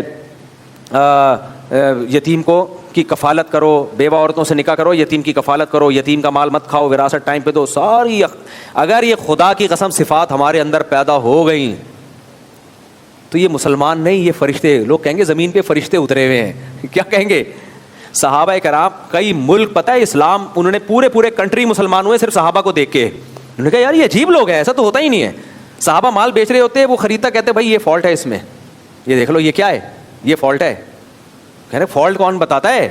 کہہ رہے ہمارے نبی نے بولا ہے کہ جس نے اپنی چیز بیچی اور اس میں دھوکہ دیا وہ ہم میں سے نہیں ہے. تو ہم تو نبی کے ہاتھ پہ ایمان لائیں تاکہ قیامت میں نبی کے ساتھ ہو. اگر میں نے گندم, جو ایک نبی بازار میں گئے تو اوپر خشک گندم تھی, نیچے گیلی, آپ نے ہاتھ ڈالا تو نیچے گیلی گندم. آپ نے کہا کہ تم نے بتایا کیوں نہیں کہ یہ نیچے گیلی گندم ہے اور اس کو اوپر کیوں نہیں رکھا؟ پھر آپ نے فرمایا جو دھوکہ دے کے تجارت کرے وہ ہم میں سے نہیں ہے. تو صحابہ کی ایسی خاندانی جماعت تیار ہوئی تھی نا کہ ملکوں کے ملک صرف ان کی تجارتوں کو دیکھ کے مسلمان ہوئے ہیں کہ بھائی یہ, پھر وہ تاجر ایسے سخی, ایسا غریبوں پہ. میں نے یہ چیز ساؤتھ افریقہ کے مسلمانوں میں دیکھی ہے. ساؤتھ افریقہ کے اور افریقہ کے جو مسلمان تاجر ہیں نا, وہاں کے غیر مسلموں پہ لٹاتے ہیں ایسے پیسہ. کہتے ہیں یہاں کے غیر مسلم ہم سے اتنا خوش ہیں, بقرعید میں کہتے ہیں یہ دے دنادن, کہتے ہیں ایسا لگتا ہے ان کی عید ہے ہماری عید نہیں ہے, کیونکہ وہاں تو بہت غربت ہے نا, ساؤتھ افریقہ میں تو نہیں, باقی افریقہ میں. تو میں ان کو اور پاور بھر کے آتا ہوں, میں کہتا ہوں اتنا کھلاؤ, ان کا اتنا خیال کرو, بولو بھائی یہ ہمیں کس نے حکم دیا ہے؟ اللہ نے. تو مسلمان کا یہ امیج جانا چاہیے. ابھی کچھ اور ٹائپ کا امیج جا رہا ہے, وہ بالکل بہت غلط قسم کا امیج جا رہا ہے. ابھی بلاک ہو جائیں گے, روڈ ووڈ بند ہو جائیں گے, آپ دیکھنا سگنل, مارکیٹ سے شرٹ, ایمبولینس کو راستہ نہیں ملے گا, کہیں بھی نکلو ادھر سے جلوس آ رہا ہے, ادھر سے گھما کے جاؤ. محرم میں الگ جلوس, ربیع الاول میں الگ, پھر سفر میں الگ, پورا مہینہ جلوسوں کی نظری ہو جاتا ہے. میرے بھائی ہمارا اخلاقیات تو ہمارے پاس رہی نہیں ہے. تو پھر اللہ اگر مان لے تو ٹھیک ہے, نہیں مانے گا تو پھر اللہ کو منوانے. اللہ کہے گا جو میں نے قرآن میں جن چیزوں کو فوکس کیا تھا اس کو فوکس کرو گے تو مانوں گا, ادروائز نہیں. اللہ عمل کی توفیق عطا فرمائے. بس اذان کے فوراً بعد جماعت کھڑی ہو جائے گی. مفتی صاحب میری ایج 15 سال ہے اور میں ٹریڈنگ کرتا ہوں. میرا ٹریڈنگ سے 250 لاکھ 2.5 لاکھ 3 لاکھ کماتا ہوں ماشاء اللہ 15 سال میں. اور میرا گھر والوں کو نہیں پتہ یہ میرے لیے حلال ہے یا حرام. کیا مطلب میرے گھر والوں کو نہیں پتہ؟ اور ٹریڈنگ میرے لیے صحیح بھی ہے یا نہیں؟ بھائی حلال ٹریڈنگ اگر کر کے 2.5 لاکھ روپے کما رہے ہو, سبحان اللہ یار, سبحان اللہ. تو یہ گھر والوں کو نہیں پتہ. انٹرنیٹ پہ آج کل لوگ نوٹ چھاپ رہے ہوتے ہیں, تو ابا کو اپنے بتا دو, اماں ابا کو بتا دو. ابا اماں خیر خواہی ہوتے ہیں, باقیوں کو نہ بتاؤ, وہ کھا جائیں گے پھر نا بیوقوف بنا کے کاروبار کے نام پہ. لیکن اب باپ سے زیادہ خیر خواہ کون ہوتا ہے؟ بتانا اس لیے ضروری ہے کہ یہ عمر آپ کی بگڑنے کی بھی ہے. اس عمر میں اتنا پیسہ آنا شروع ہو جائے تو سٹے بازی میں بھی لگ سکتا ہے, لڑکیوں میں لگ سکتا ہے, 20 تو ابا نگرانی کریں گے. اور ابا پہ لازم ہے کہ ایسا نہ ہو کہ ابا ہی سارے کھا جائیں, تو وہ ابا بن کے دکھائیں. مفتی صاحب کیا لکھا ہے؟ نیو کراچی کی ایک مسجد میں ایک امام نے یہ کہا ہے کہ شیعہ کے 12 امام اور سنی کے 4 امام حضور صلی اللہ علیہ وسلم کے قدم کی خاک کے برابر بھی نہیں ہے. یہ بات ٹھیک ہے؟ ظاہر ہے نبی کی قدم کے خاک کے برابر کون ہو سکتا ہے؟ کوئی بھی امام نہیں ہو سکتا. اس میں کون سی مفتی سے آپ نے بتایا تھا کہ دبلے پتلے لوگوں کے لیے جو کیا لکھا ہے یار, اب پورا یاد نہیں. دبلے پتلے لوگوں کے لیے ناسکا میں 3 قسم کے, بھائی پڑھ کے بتانا کیا لکھا ہوا ہے. میرا تنقید کرنا ہے آپ کی بات, نہ آپ کے باپ کے. آپ نے کہا تھا ایک شخص نے نوکری چھوڑ کر کاروبار کیا, اس میں خسارہ ہو جس کی وجہ سے اس کی موت واقع ہو گئی. روزی کے ظاہر اس کے ذمہ تو اللہ, رزق تو اللہ کے ذمہ ہے, وہی راستہ دکھاتا ہے.